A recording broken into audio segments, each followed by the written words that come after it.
Okay, I think let's get started. So, make sure I'm recording. Yeah, okay. Thank you everyone for coming. So this is the, I think, 7th meeting of ISCET, and we're chugging along. Uh, so we have an agenda of what we're going to talk about, which is on the website, but just to go through it real quick. We're going to get an update from the survey study subcommittee. We have a number of questions about how we want to handle membership, especially in terms of we want to do this survey where we find out what different people are interested in, what standards people think should be there, and so on. But we need consent from people in order to collect their data. So what is the right way to go about that? What other things should we be working on in terms of potential standards and the development of standards? How should we develop the standards? Like, what approach should we take to get there? And we have questions about just general funding issues, like we're trying to run the website, the survey may cost money, and so on. And so we're trying to seek out sources for that money. Okay, so again, thank you all for coming. And the first thing we're going to move on to is, I think, Matt, is this going to be you from the subcommittee, I guess?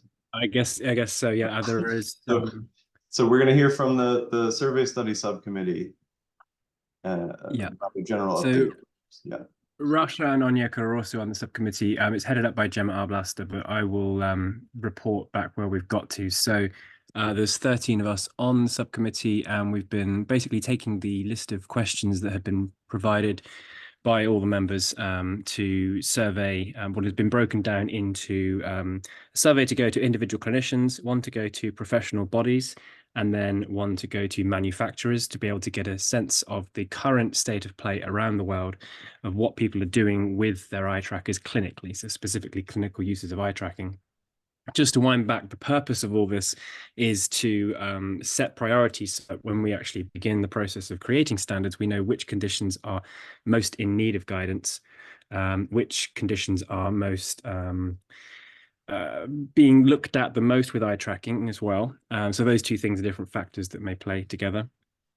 And yeah, really, that's what it is. It's setting priorities for the standards development process, and it also becomes a kind of publication in itself of what's currently being done with eye trackers around the world. So we're on a second revision of those questions, and we are having a subcommittee meeting, I think, next Wednesday. Yeah, having a subcommittee meeting next Wednesday to hopefully actually start putting that survey out, having already established what the questions are going to be and where it's going to go. So that's pretty much Rasha or Onyeka, anything that you would want to add that I haven't mentioned there? No, none from me. No. Right. Okay.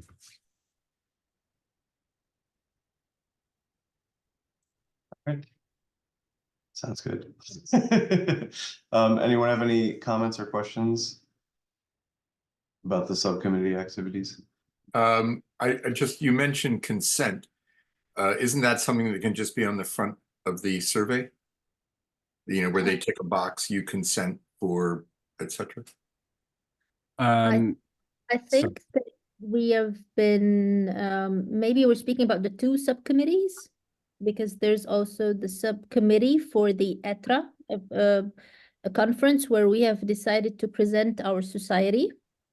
And while writing, we luckily, actually, that's also an important news, because we have submitted the for two venues. Actually, there's late breaking news and for a Kogan workshop in ETRA.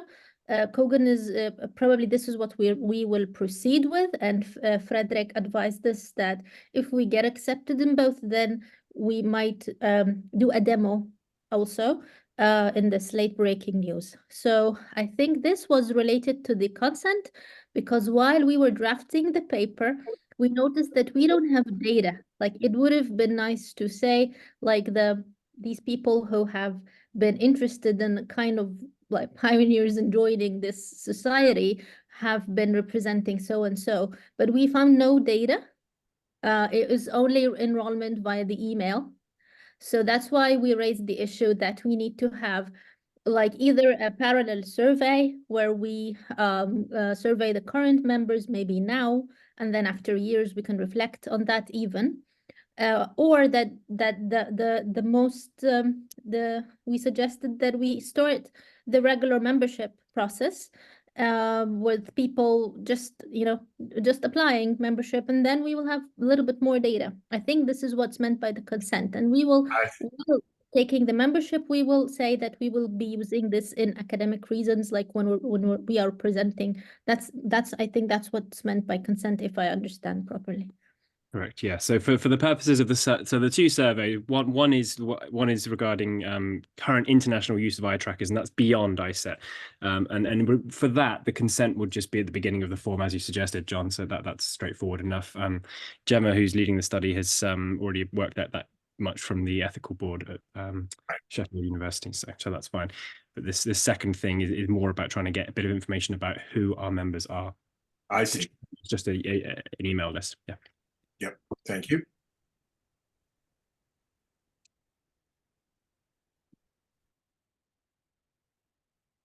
Okay, so one proposed way to get a sense for who our members are is to have applications for membership, right? So if you have to apply to be a member, then we'll know who you are. We can keep a record of that.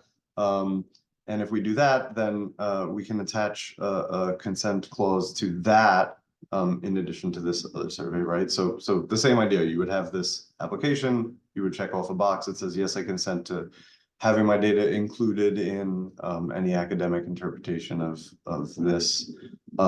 Of course, we would get ethical approval from whatever, that's a separate issue, right? The question is just, is that desirable? Is that the way that we want to go about collecting information about our membership, or does anyone have some other idea? So we kind of, yeah, Matt. Yeah, I'm just wondering whether, so my view is that I don't know if there's actually a need at this stage to be formalizing membership as such. I know one thing we spoke about in the last meeting was around the potential of raising money for keeping the website going and so on, but those fees are relatively small. The second benefit though is being able to actually talk about who we are and who's involved in that. I think there are potential drawbacks because at the moment anyone can get involved. You don't have to specify why you have an involvement in clinical eye tracking. I don't know. Maybe it's fine, but I just worry about anything that creates a barrier to people being involved in this process. I want to make this as free and open as possible. And at the moment, the only requirement is that you have an interest in clinical eye tracking. If a membership survey wasn't seen as a barrier in any way, then that would be fine as far as I'm concerned. But that's all I wanted to bring up. Yeah. Yeah, if I also may clarify, like we actually also, that's a nice opportunity to take your opinions, because we were either wanting this to be, we can just simply make a separate survey with the consent and everything. We send it to our current emailing list that we need more data, because we are presenting the society and we need, that's important. This could be just like a separate issue, or that we start a real actual membership process without a fees for now, but I mean just like yeah, and we consent that because we told them that we will also be using that in academic reasons. I mean these were the two, plan A or B, and also it's nice to hear from you.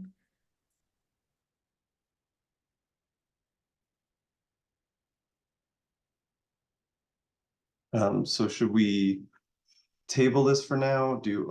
Dominic, yeah. Hi guys, yeah, I'm Norfolk, and I use the Link 1000 Plus for eye tracking in clinic. I was just thinking this kind of group would be really good for kind of networking as well as creating standards. So I don't know if there were any plans to kind of open up people's details, who's involved, so people can kind of talk amongst each other as well. I think we were talking about implementing some discussion board type things on the website, right? So that would facilitate the networking aspects. So yeah, that would be great. And I think we're all on board with desiring that kind of thing. Yeah. I guess what Russia's suggesting then would maybe do that if there was actually a published list of members. I mean, that's another step further than just simply, signing up to a private survey. But yeah, there would be potential networking benefits to that as well. So whether that's just signing up to the forum. So one thing that we haven't actually announced is that there is now an actual website, but it hasn't yet been populated with information. So we'll put the address out when that's been completed. And on that, we're hoping to host a forum where people can actually discuss, all these issues, not just the setting of standards, but other issues that we all have in common. So maybe the forum sign up process, maybe we can capture a bit more information there and with people's consent. And it could be that some people choose not to, but some people, those who choose to, we could potentially publish that information on the website so that people are able to get in touch with each other. So just to ask an obvious question, presumably that will be password protected.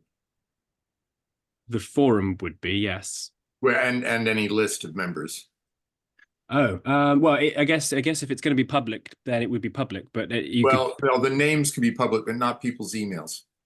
Right. Well, the people would consent to what they were happy to share, I suppose. Well, I for one would have no interest in having a lifetime of spam from a list like that. You're going to have to protect it somewhat. Otherwise, people would choose what they could opt in. Of course, you could have a membership database. Okay, but I just hope people are well informed about what the implications are if they opt into something that isn't protected.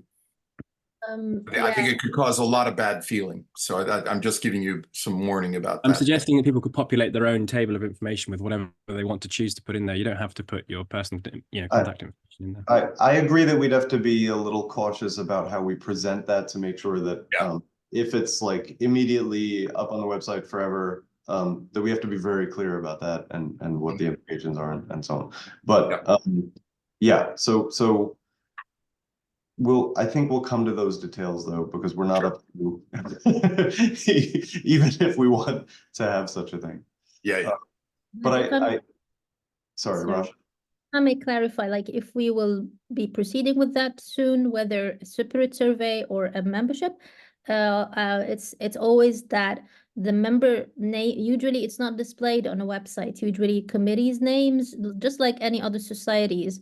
There is no list for the 1,000 people involved, I think, when we're also brainstorming, and their data, because we're going to ask about membership data. I mean, whether our decision is to proceed with an academic survey or even with a formal membership, both should be data protected, I think.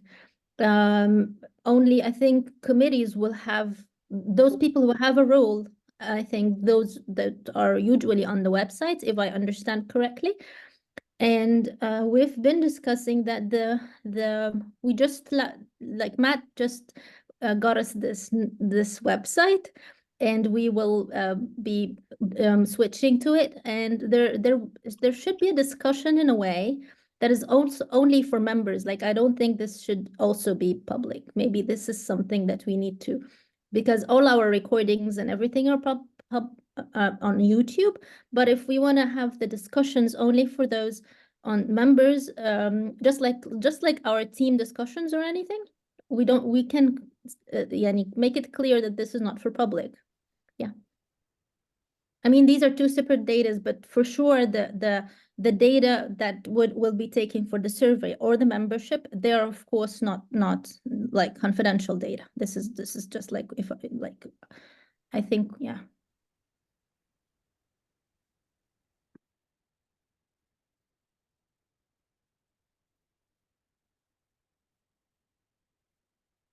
Okay. Is there any decision that we want to make about that, those issues now?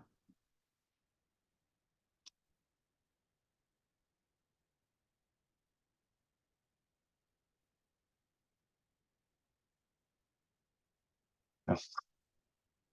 Rasha, Matt, did you have is there anything we need to act on in the moment? I don't think there would be any controversy to there being a forum on the website that people can sign up to voluntarily. And, you would have just a username if that's all you want. And usually on these forums, you have a little piece that comes up next to your post that tells you, your full name and where you live if you choose to share that information. You don't have to.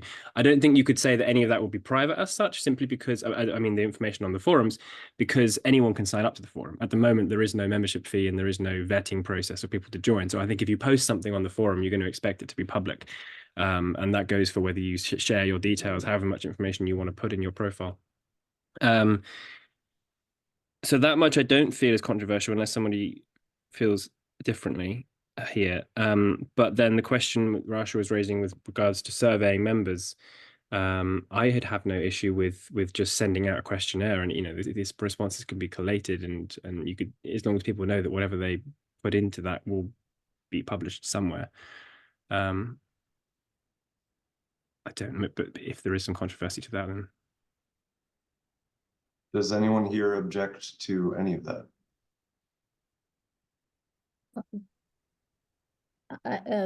I think that the confidential, I mean, it will follow any academic, any, data protection, because if we're surveying or even collecting memberships, either way, you don't display the whole information of the person. Like at the end, we want to say how many people from, for example, the US, how many people are so and so. I mean, this is what's going to pop. I mean, it's just like following the regular, the regular process. I don't think there will be another thing.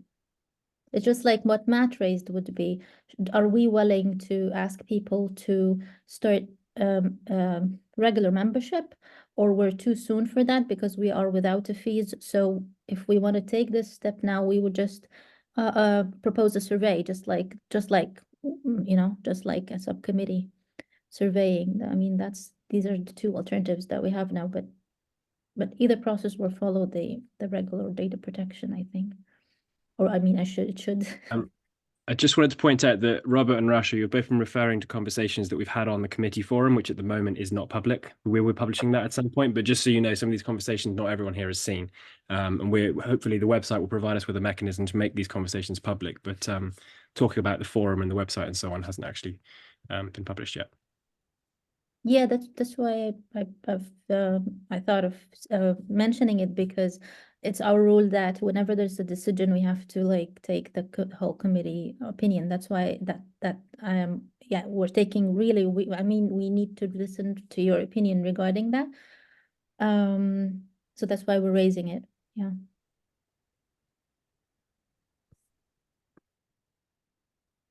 So I see an issue in promoting the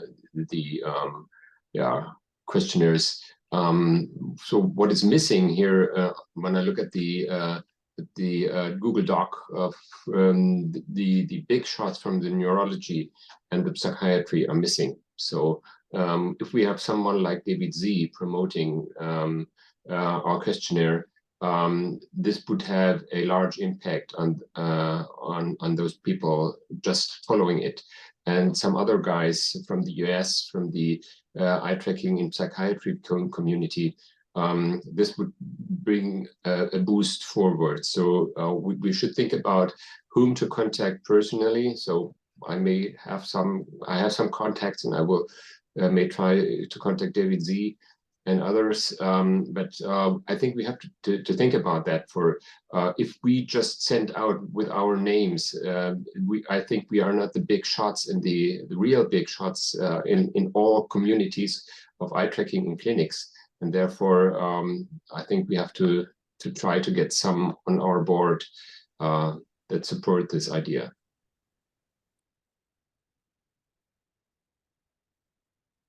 So there is on the original document where we've been designing this survey, there is a section for adding suggestions for who to or how to distribute this. Obviously, one of the main channels is through professional bodies, but you're right that potentially going through personal lists as well might be a good way to get it out. And Gemma's been leading on that in terms of who to send to. But if you put that information in the original document, which we're now 2 versions down the line, then, or maybe you can get Gemma to kind of read back at this discussion and potentially use those links as well. Dr. Lee, as most of you know, has this weekly seminar, and they have a big mailing list. So I think you're right, Andreas, that that would be a really obvious thing to ask if they would, next time they're advertising a seminar, you know, they could put in a paragraph. I already did, but David Z is always sharp on time. So it was at the very end, and I just put it on the chat, but I think 20 seconds later he stopped it right on. So there was no Right. Well, I think you might be better off writing to Kimberly, you know, the person who actually sends the document. I'm giving the lecture next week, so I could potentially put put a slide in to promote what we're doing. That might work. Yeah, of course. I'll do that. Okay. So I'm going to move on to the next point, unless anyone had anything else. No. Okay. So one question we had is just what else should we be working on in terms of preparing standards? Should we be trying to develop, for example, a universal file format for eye tracking data? Should we be setting up a code repository where once we have standards set, we could store protocols for each of the major eye trackers in the repository, right? Those are a couple ideas that have floated around a little bit, but you know, the question is, what should we be pursuing at the moment? Should we just focus on the initial setting of the standards, or should we be thinking about some of these things? Because some of these may impact the standards, right? So I wouldn't want to, you know, discard the idea entirely, but it's not clear how where the interest of the group is in terms of what we should be developing exactly. So I can say that the last meeting, I think it was the last meeting, but maybe previous, that it was agreed upon that we would have a repository for code. So that much was been agreed by the group already. I think it would be helpful to just establish exactly how we would organize these subcommittees. So again, it's been decision that at the main meetings, people would volunteer themselves to work on a particular subcommittee. Let's say it was about developing a standard around nystagmus assessment. You know, then all the experts on nystagmus would get together and work on that. But what we don't yet have is a set of rules of engagement for how those points will be agreed once we've got everybody in the room saying, right, we're coming up with a protocol for this. You know, is it based on everyone throws ideas into the hat and then you vote on those individual things? There's things such as the Delphi method. So I think this item was really just to kind of make sure that we have an agreement on how that process would take place once everyone's together in a subcommittee, and how we work out disagreements. Was there a particular proposal in how we would approach that? Yeah, aside from the fact, the only thing that has been agreed was that if there was an inability to agree on a particular aspect of the protocol, then there would be, the standard would say that there is room for flexibility in this particular aspect. Obviously, you know, one of the main purposes of this is to say that even though there are many correct ways of doing a particular eye tracking task or analyzing the data, if we have a kind of default path, then it means that more people's data can be compatible. So it would be nice if we didn't have those situations where there, you know, it's either or, because that leaves ambiguity to it. But obviously that might arise, and so really it's just a case of setting the ground rules for how we make those decisions, given that there's going to be lots of people feeding into it. Yeah.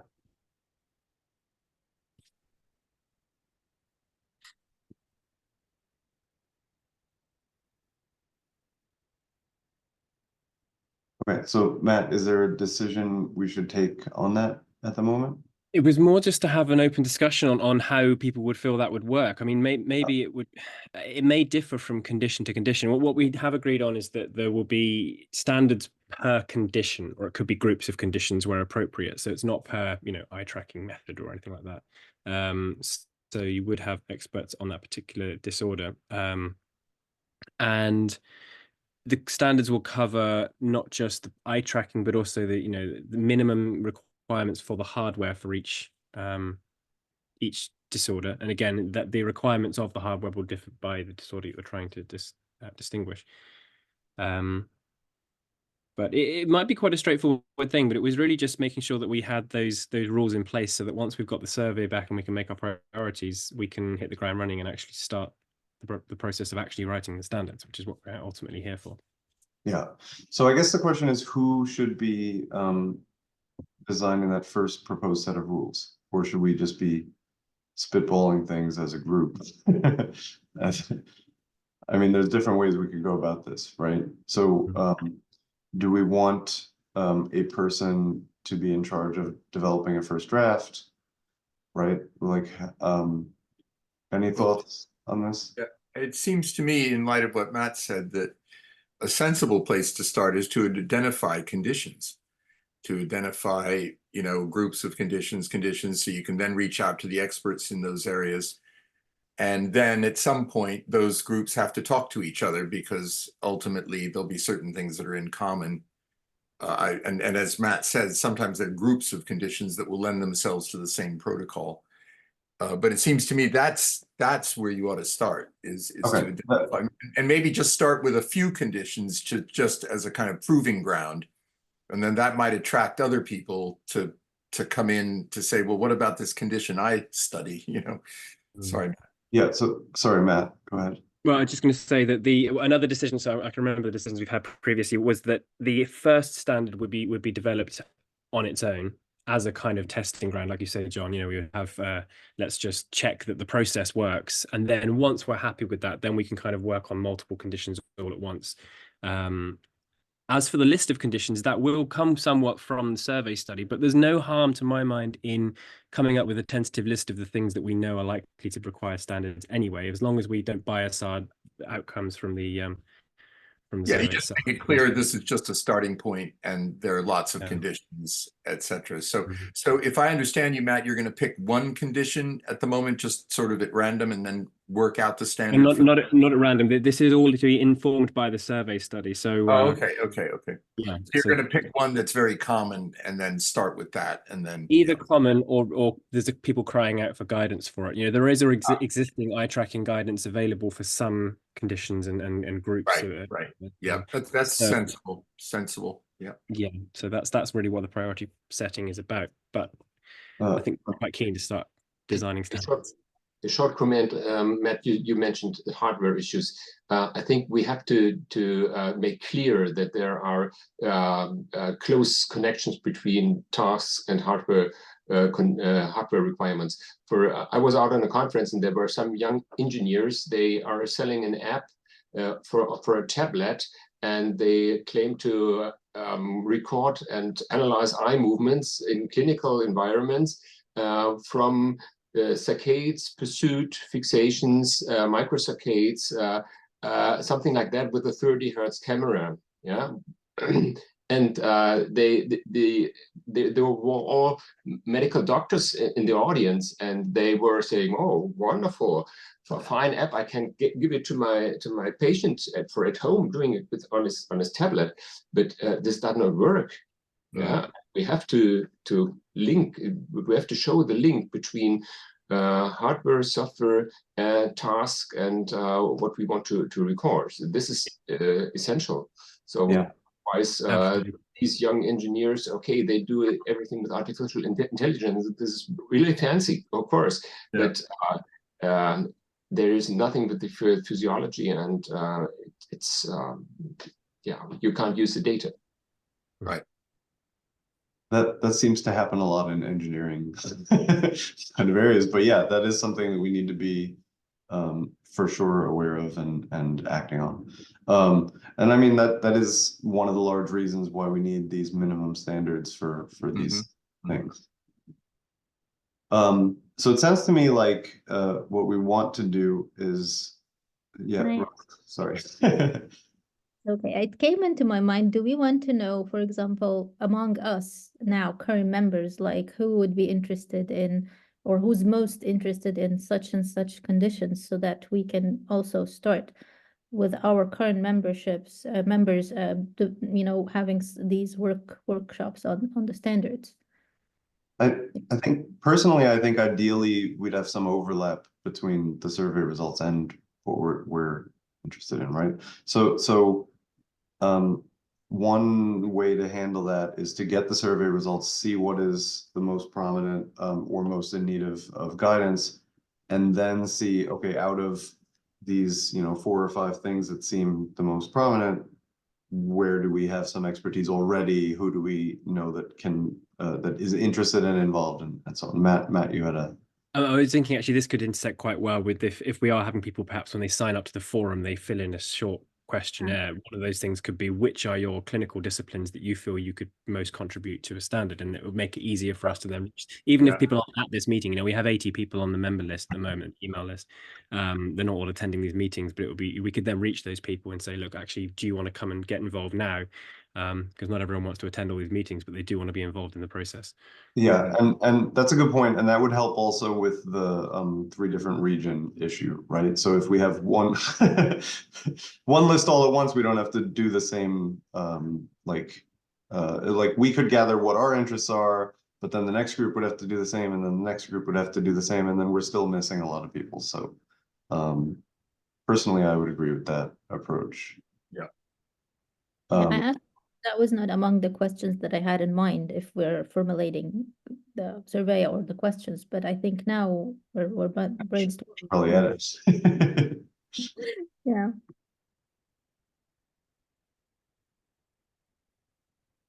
Yeah, so okay, I guess that's a good question, is what kind of information do we want to know about our membership? What are the most important things to know? Because again, we probably want to limit how many things we're asking people, because if nothing else, after a while, people will just give up.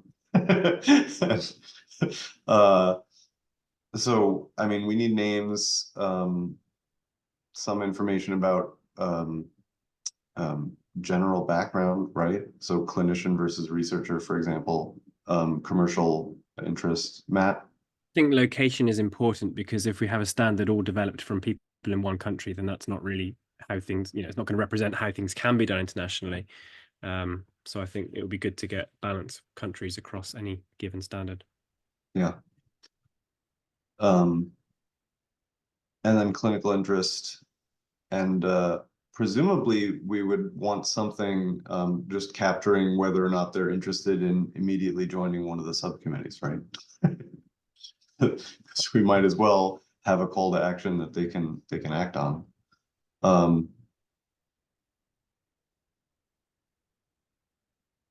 Any other thoughts on what major pieces of information we want to capture from people?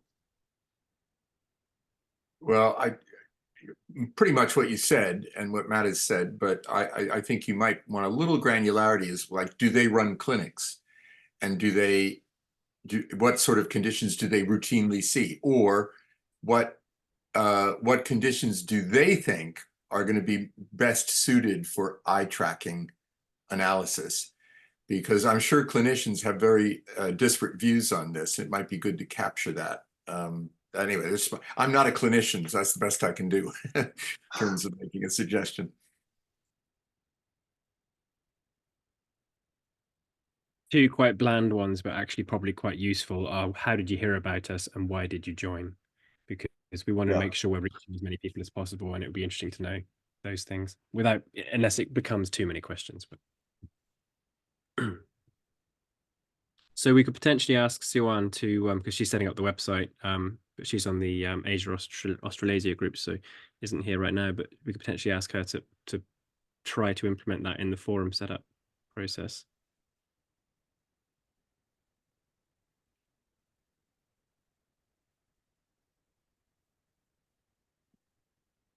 I kind of got confused on this point. Like, are we agreeing that we will do this in the membership? Or because you mentioned that it could be also a little bit early. So are we proceeding in this process through the membership, like through the forum? Or are we just doing a parallel survey thing, like a subcommittees survey, academic thing? I would suggest if we do it is, you fill in the survey and you also join the forum at the same time, then that means that it kind of encourages people to, now you've got an account with, you can get, we can contact you. It will be maybe a better way than using the JIS email list that we currently use to contact each other. That's a good point, because presumably they have to sign up to get the password to the forum and that kind of thing, right? So if we already have a sign up process at that point, we might as well capture some of the information that's important to us. Mhm. Which By on the that, way, sorry. no, go ahead.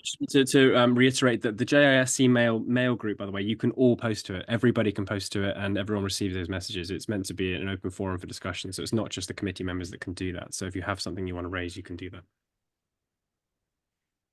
So if we're going to start capturing information about people, do we need some sort of, because the end goal is to use at least some of that for academic purposes, right? So do we need, are we getting ethical approval for the forum membership login? Do we need to do that?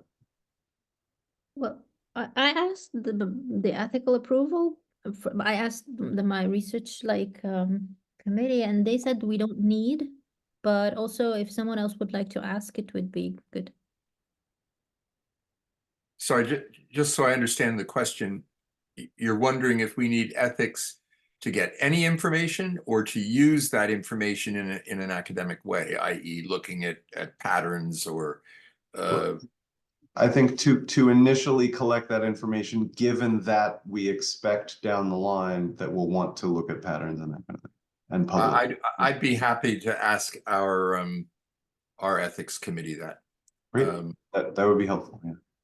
Yeah, it might just need an additional question. Obviously, we can set up a forum without requiring ethical approval.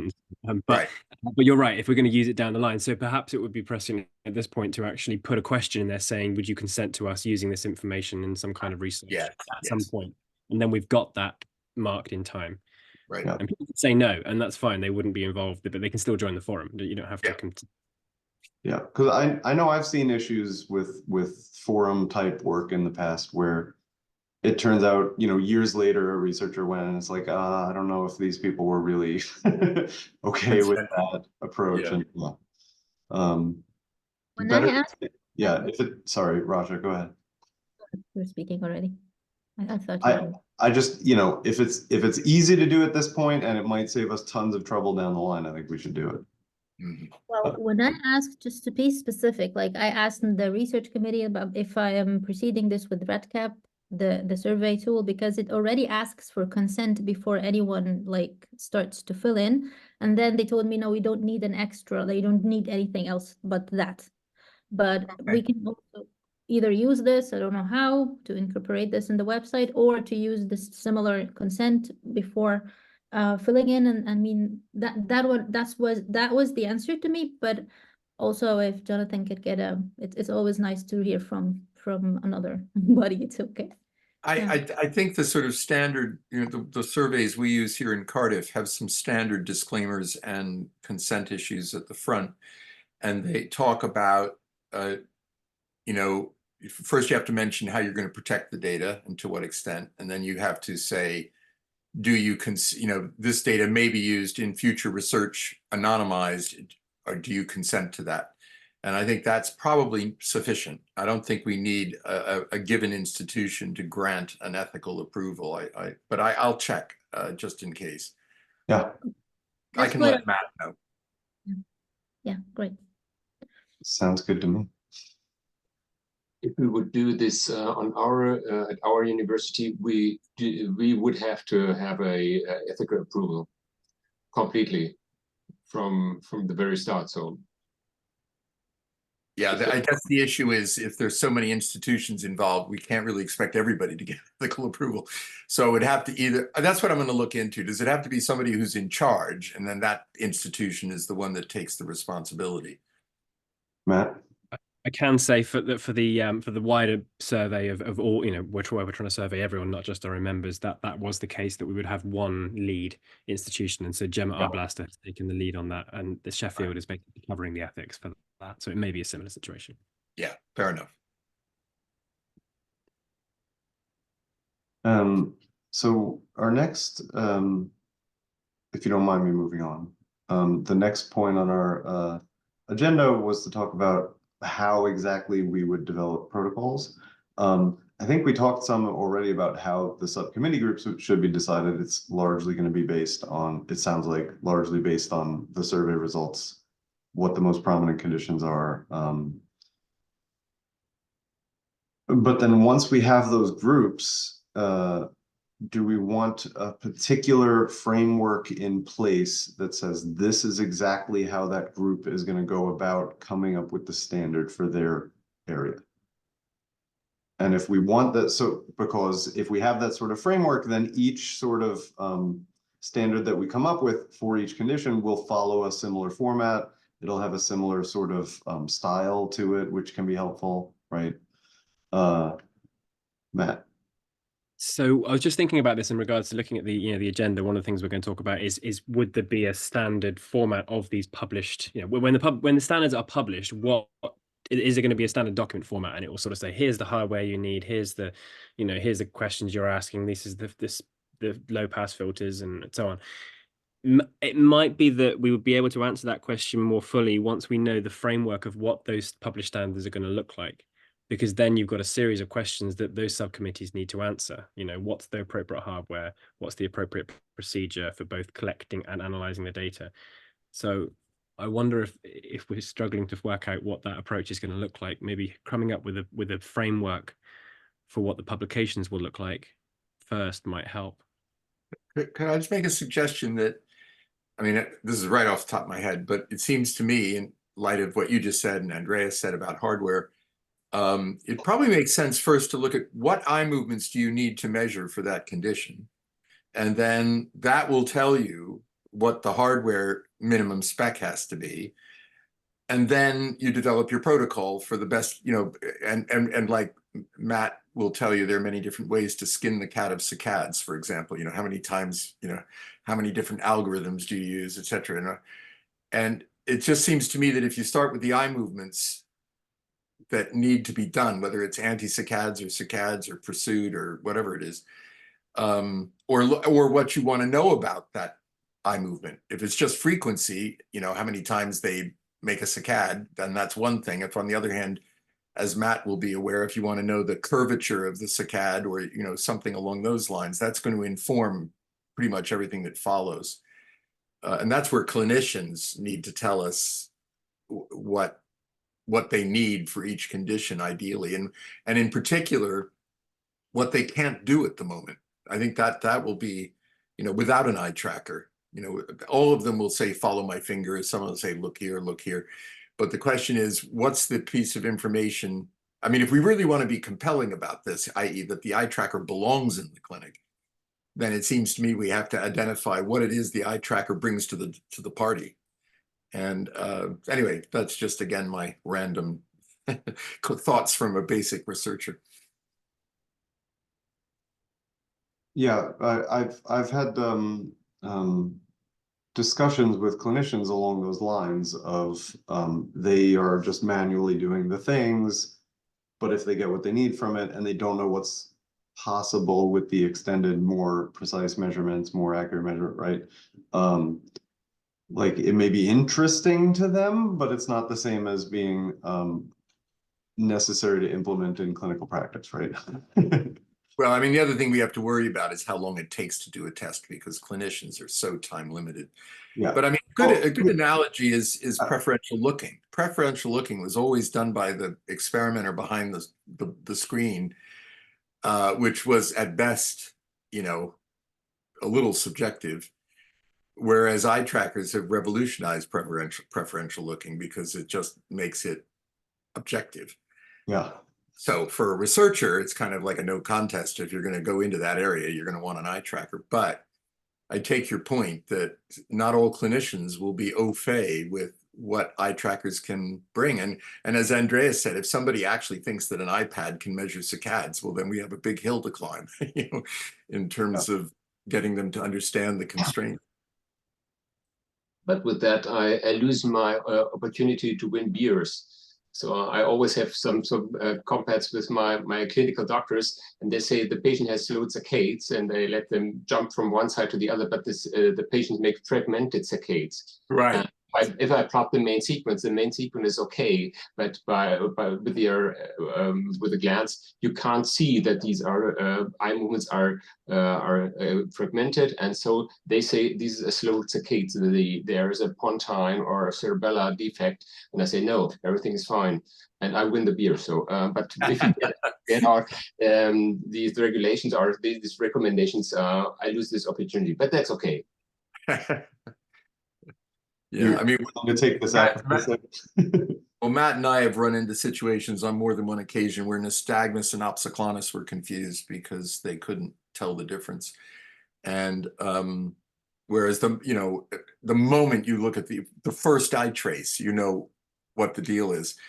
So yeah. Anyway, I'm late to this party myself, so I'm just trying to make up for it by making some suggestions. No, they're helpful. So thank you.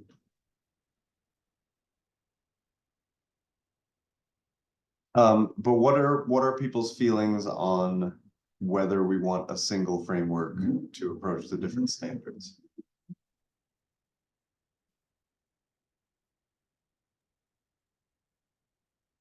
Matt. I think we should try, but I think we should recognize that, not all conditions are going to fit into the same framework. And we have to remember at all points, this is a minimum. So we're not trying to specify best practice so much as a minimum requirements in each case, because we don't want to dictate everything about what people should be doing. What's enough to be able to make comparable data? Yeah, for sure. So maybe when we do the first subcommittee group, we should propose a particular approach that feels like it makes sense for most of the conditions we're thinking about. Yeah. And then, each section or approach can be, optional based on how the subcommittee believes the right way to go about it is. Yeah. Yeah. And any objections to that sort of approach? Nope. No? Okay. Well, it's easy then. Matt. I have another thought around the subcommittees, which isn't directly related to what we're talking about now, but it's to do with the composition of the subcommittees. So I think we would want to make sure there's representation from obviously clinicians, possibly manufacturers, because they know what can and can't be done sometimes. That we might just say we want this thing, and they're like, well, we can't do that for some reason. And also, I think we want to make sure we've got a data quality expert on each panel as well, because they're the ones who can really understand what impact a head constraint's going to have versus no head constraint, whatever limits we're putting in. So I just wonder if we would want to also define a minimum amount of representation from different disciplines for each subcommittee, or just make Makes sure sense. that makes before sense. launch. Yeah. It just occurs to me that, and maybe you have discussed this in previous meetings, but how many times in a condition is the clinician want to know that something's abnormal? And in the absence of a normative database, it's going to be very tricky to answer that particular question. If, on the other hand, they want to know that it's a slow saccade, or that it's they have a lot of catch-up saccades during their pursuit, or they have inaccuracies or whatever, then the normative database isn't quite so important. But I'm just worrying about that down the road as being another hill that has to be climbed. That's fair. My impression is that we've been keeping that in mind as we went. Right. One of the goals of ISCET as a whole is to eventually create those sorts of normative data sets, or point people to them or something, right? Fair enough. Fair yeah. enough. Again, it's kind of obvious, but I just wanted to know what the thinking on that was. That's the third main aim of ISCET. If you, I'll just pop have a look on here. If you haven't seen already, the about page kind of gives the everything that's decided so far in terms of what we need to do. Obviously, creating reference data sets first requires us to create standards so everyone knows what they're actually creating those reference data sets around. Which then goes to the issue of standardized file formats. So, et cetera, et cetera. Yeah. And for which we're going to require somebody who has the technical expertise to understand what exactly. read in and out every possible eye tracker, that could be conceived of in the future. Yeah. So just before anyone runs out of time, I do want to remind everyone that we're looking for ways to fund ISCET. There's been some discussion of maybe down the line, once we're doing official membership, we could potentially have fees, but we're not doing that at the moment. The thought at the moment is that looking for small grants is probably a good way to go. We need things like money to run the website, right? Money to host repositories potentially, that sort of thing. Does anyone know of any suitable grant schemes that we should be looking at? Or is anyone willing to look into that further additionally? Well, we could all keep. We can all, yeah. I mean, I mean, a charity might be interested, but charities tend to be focused on one condition. Mhm. So it depends on what you're. Actually, that's not a bad point, is that once we narrow it down to a few top conditions, we can start looking at specific foundations and that sort of thing. What sort of money are you looking for? So we've just launched the website, and that was it was no more than about £300 to £400 UK. Per year, but you mean? Yeah, sorry, sterling, yeah, per year. So that's just been done, but that was, I managed to get that through the university myself this time around, but obviously with an understanding that the next year we would find some other way of funding that. Now, it's not a huge amount of money. If we wanted to go to something like Wild Apricot, which is the system that ISEV use, then that's £800 a year, and that also includes a way of collecting membership fees and so on. If we were to go up to that, my view is that I would probably try to hold off charging people for being members until we've really got ourselves fully established, because at the moment I can't see tangible benefits to people wanting to do that, and I don't want interest to die out as a result of people being charged at this stage. But yeah, so we're looking at no more than about I would say $1,000 per year would be more than enough to do everything we need to do at the moment. So yeah. Okay. It should be good. Maybe we can ask on the email list as well. Maybe a posting after this meeting, and just because there'll be more people who might have ideas there as well.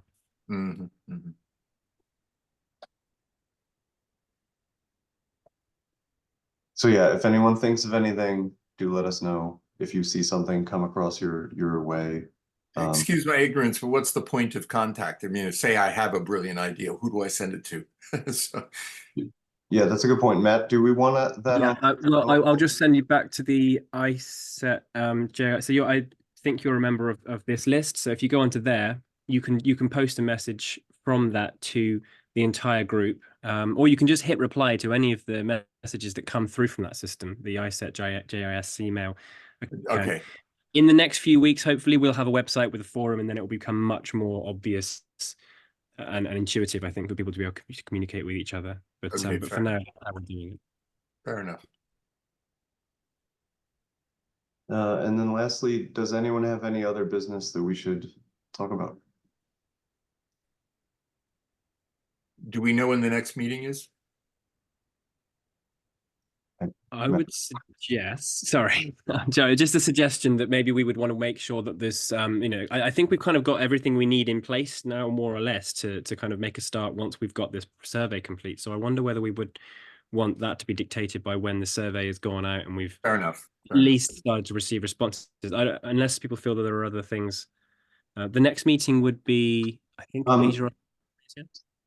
Do we want a general meeting to go over the survey questions once the survey committee has gone, come up with their draft, or do we not want to? Rasha seems to want that. Okay, we have discussed them for some time, and that's why I wonder whether that might delay things. But I'm not trying to hold things back. I mean, people can join the subcommittee if they wish to be involved in that process, but I feel that we've talked about the survey for a long time.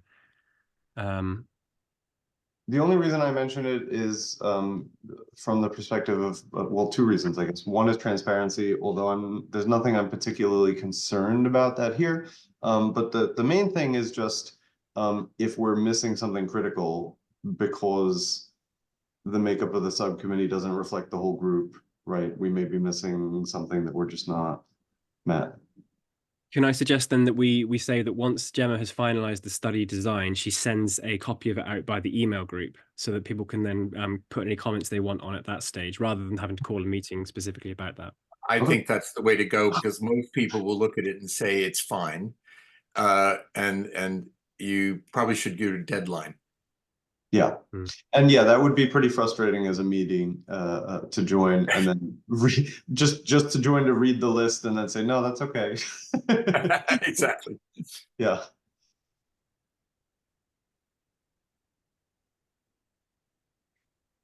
Okay, I think that sounds like a good plan. Again, unless anyone objects or has a different take on that. I'll just add that I'm just posting the link now. All the meetings, including subcommittee meetings, are on the website. And in time, once we get this new website up, all the communications of all the subcommittees and all the main committee and all of that will all be on the forums as well. So everything is transparent and you can post a message to the entire group anytime. Great. Okay, well, if no one has anything else, then I guess we are. Oh, so first. Yeah, so when the survey goes out, then we're going to decide on when to have the next meeting. Matt, sounds good to everybody? Yeah. All right, well, in that case, that's it for today. So thank you all again for coming. And again, as Matt pointed out, the recording of the meeting will be on the website. Discussions will be through the email list, and also as soon as the forum is set up, shifting over to the forum. Great. Okay. Well chaired, Robert. Thank you. Thanks. All right. Thank you all, and Guys. have a good one. All right. Take care, everybody. All right, bye.